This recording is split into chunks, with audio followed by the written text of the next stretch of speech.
So we got quite a bit more information, but we still don't really know motive, nor can we really check on what happened with Boulder yesterday. All that we know, yeah, 10 people are dead, the cop, several other people. That is tragic, but you know who are most affected? Definitely the race hustlers. The shooter was taken into custody. In other words, it was almost certainly a white man again. If he were black or brown, he would be dead. And as we could tell, suspect Ahmad Al Aliwi Alissa is a Syrian immigrant, by the way. But what's the response? Let's mourn the victims, but not glorify the killer with the attention of having his name widely known.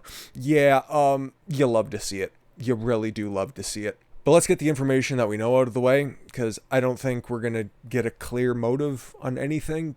And it's not like big tech's allowing us to do any kind of deep dive research, because we'll get into it in a little bit. But all you're getting for information right now is just the party line. Details are emerging the day after the 21-year-old identified as the alleged suspect killed 10 people, including a police officer, during a mass shooting in Boulder, Colorado grocery store yesterday. It says this week, but come on now.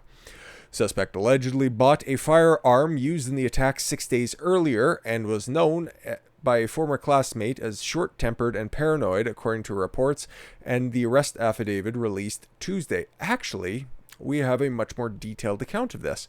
The suspect in the mass shooting in the King Soopers supermarket in Colorado purchased a semi-automatic rifle just days before carrying out the attack. Ahmad Al Aliwi, a terrorist, 21, bought a Ruger AR 5.56 pistol on March 16th, as reported in the arrest affidavit. And this is where the story gets a little bit sketch. The romantic partner of Alissa's oldest brother, so some bitch who might have seen something, and we know eyewitness testimony is never the most reliable, and somebody who's going to be fucking this dude's brother, I don't know if she's going to be all that stable. But take this with a scoop shovel full of salt. Told officers that she had seen Alissa playing with a gun she thought looked like a machine gun, so obviously she's a very bright individual. I'm sure that she's one of the 100,000 Democrats that live in Boulder. Ahmad was discussing having a bullet stuck in the gun and was playing with the firearm. Okay, so he's a really shit gun owner. Which made 2 others in the house whose names were redacted upset. So this is total hearsay and conjecture. A bunch of after-the-fact stuff. Let's get to the concrete stuff. Ahmad is facing 10 counts of first-degree murder. He was treated at a hospital for his injuries. That's unfortunate. Before being transferred to Boulder County Jail at approximately 10 to 1 p.m. on Tuesday. So he's charged with third-degree assault in Arvda, about 20 miles southeast of Boulder, in 2018.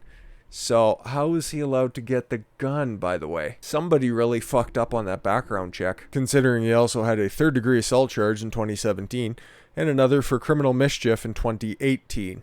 So this dude had several violent offenses on the book. He should not have been able to get a firearm if he in fact did complete the background check. But then also, according to whoever this ditzy bitch is, there were 2 other guns in the house and the things with the stuck in there, and they look like machine guns and big scary death sticks. A fucking retard. So yeah, there are background checks on the book. It doesn't really matter what you purchase, where you purchase it, you're going to have to go through a check. So you guys already know this. I've covered this extensively because Biden's been pushing this forever, and we'll get to his intelligent response after we go through the basic details. Police are still investigating the motive in the attack and said they're collecting statements from him.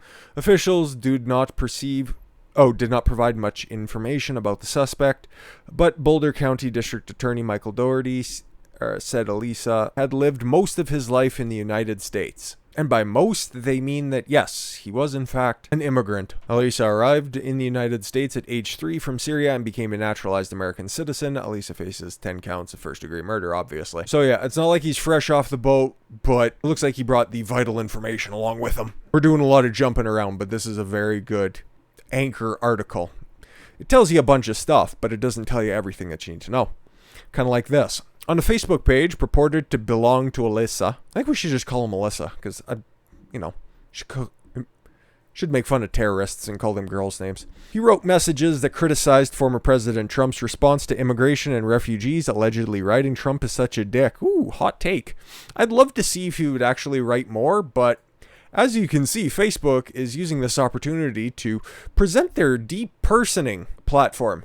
and I immediately saw this because I wanted to do some background. I wanted to do some digging into this asshole and see what he's all about. There were a couple of pictures from like an Instagram or a Facebook page that was up earlier, and yeah, he's quite the Muslim. Okay, he had posts about making sure that you get your prayers in every day, something Muhammad, Allahu Akbar, that kind of stuff. I just wanted to double check it myself, but we can't because Facebook confirms it removed suspected Boulder shooter Alissa's profile. Sucks to suck. His social media profiles were removed Tuesday from Facebook and Instagram after a 21-year-old, yes, did his thing in the grocery store. Facebook, which also owns Instagram. I didn't know that. Thanks, Newsweek. Ugh. Removed both pages as part of a company-wide policy that seeks to eliminate the view of certain content related to crimes and suspected perpetrators. I didn't know about this policy, and I hate it even more. Because I don't know a goddamn thing about this policy, how expansive it could be, and they're getting rid of people, not for what they do on their sites anymore, but what they can do in the real world. And this is kind of a sidebar and just a little bit of a tangent off of the central topic, but if they can do that right now, if you guys remember, who was one of the first people who was deplatformed from the internet? Well, that would have been Alex Jones, of course. And why were they able to get rid of that? No, he's just that kooky conspiracy theory guy. And he was saying all of those mean things about what?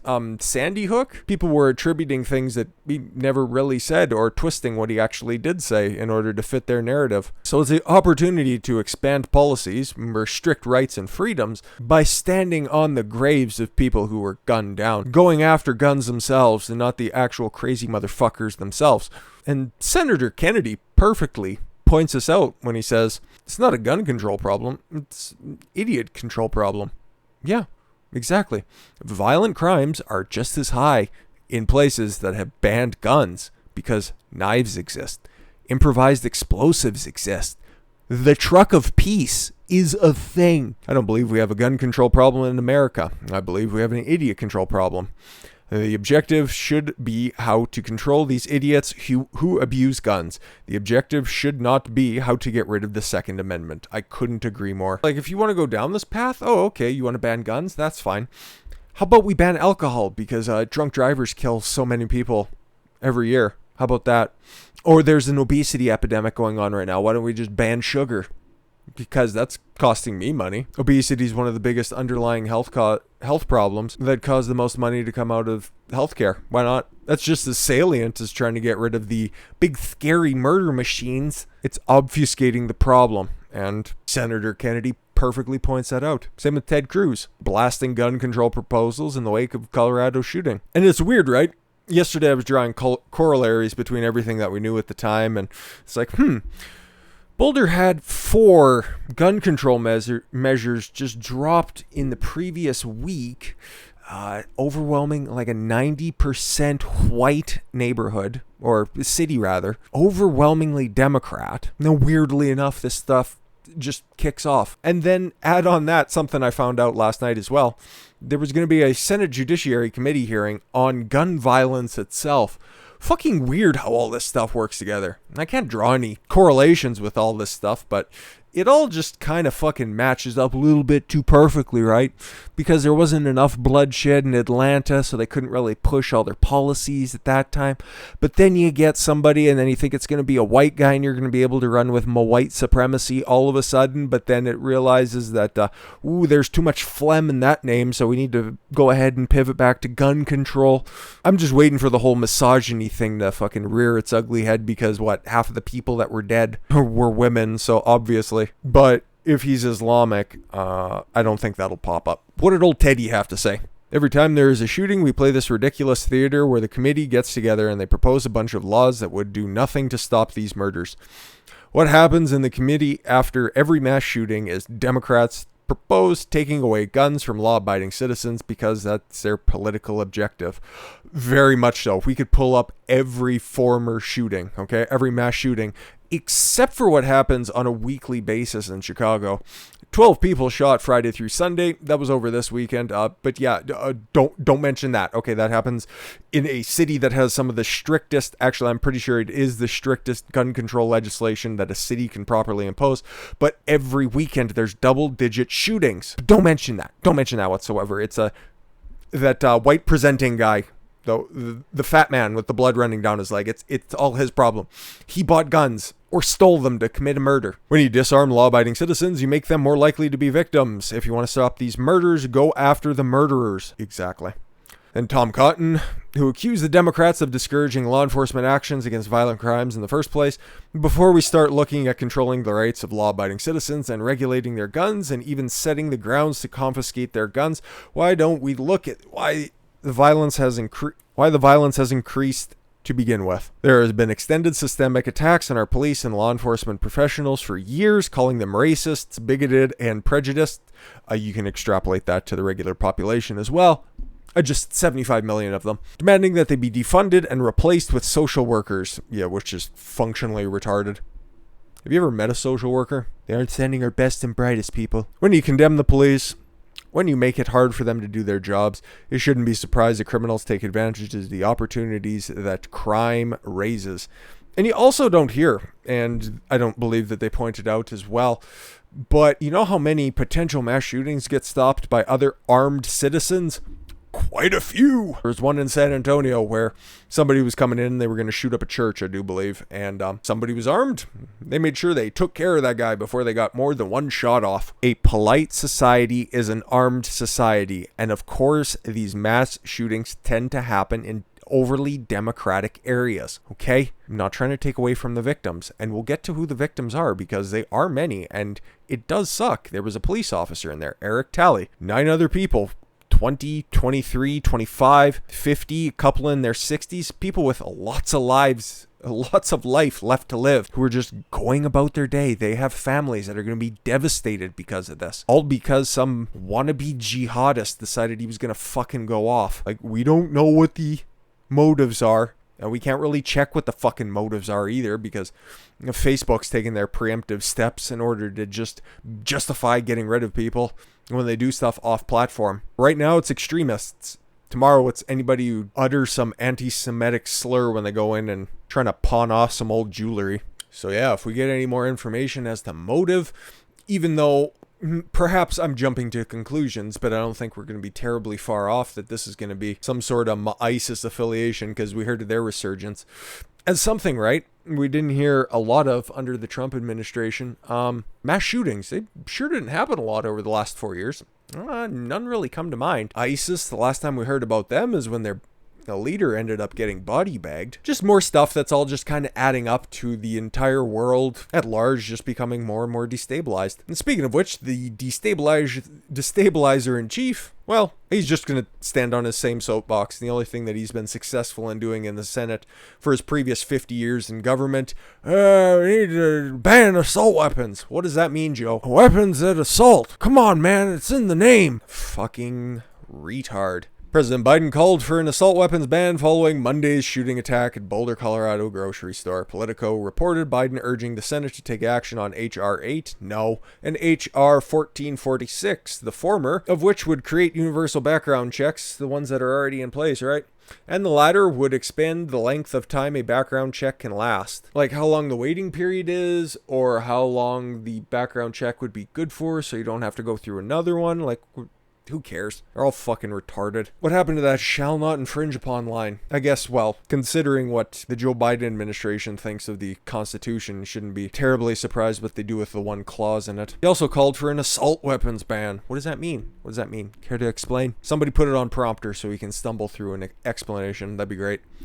Biden admitted he was making his comments before information on the gunman was fully known, saying, well, we're still waiting for more information. I don't need to wait another minute. That's a great way to govern, from emotion, not from facts. Let alone an hour to make common sense steps, something you lack, Joe. That will save lives in the future. Somebody who stole a gun in order to do something and obviously didn't go through the proper checks because he had 3 violent acts in the past, so somebody fucked up along the way. Great. And adding more government into the background checks is not going to fucking solve anything. I urge my colleagues in the House and the Senate to act. No, because there are finally some fucking based senators out there that are like, you know that Second Amendment? I think because it's number 2 on the list, it's probably pretty important. So you can go fuck yourself, old man. We can ban assault weapons and high-capacity magazines in this country once again. Okay, you don't know what his motives were. You don't really know what weapons he had. But you figure it's assault weapons, and you figure it's high-capacity magazines. May I remind you, the only thing that we do know is he bought a pistol, a Ruger AR-556. And if you are to look up Ruger AR-556, it's a platform. It could be one of like a half dozen. Here, I'll show you. Here's right on the Ruger page, AR-556. It could be 8500, 8515, 8502, 8511, 8523. Like, what are we talking about? It could be one of any of these, but that's all we know so far. But instead, no, just try to ban all the big scary guns because you're too incompetent to fucking walk up a flight of stairs, but you're going to tell us to go ahead and get rid of a couple of amendments in there. And if you're not going to, fuck it. You'll just get your friends in big tech to dehumanize everybody, deplatform everyone under the guise of, my safety. I can't wait for the Patriot Act 2 to come along. They'll figure out a way to fucking push it through. They'll just hop on the, it's for your best safety. And then there's enough retards out there that'll just go, and fucking pass it along. You don't think that there are people out there that are that stupid? Survey, 80% of Americans plan to continue wearing masks. Yeah, there's enough sheep around there to fucking just go along with anything that Big Daddy government has to say. Fucking retards. But so yeah, that's all we know. I'll link every fucking article, and there's a ton of them. If you'd like to do any bit of digging for yourself, that's everything that I could find. It's fairly vast, and I can see the power grab itself coming from outer space. And I'm not pleased with what I'm finding. This is going to be an opportunity to just step down on your throat even harder. And people are just going to go along with it because they don't understand the first thing about firearm ownership. They think that you can basically just walk in and it's like buying a bag of chips. Fucking retards. Another reason I hate the public school system, they don't tell you a goddamn thing about this. And they keep you out there and they're purposefully stupid because of it. But yeah, it was an Arab dude who shot up a grocery store. It sucks. It's tragic. I feel bad for all of the families that are there. But the leftist authoritarians, they'll figure out any way that they can possibly spin it in order to trample on the rights of law-abiding citizens. More gun control is, of course, not the answer. Deportations and nooses? A little bit more on board with that answer. And with that said, I thank you all very much for the gift of your time. I've been Don Consuelo. I want you to follow your gut and get after it. Take care, everyone.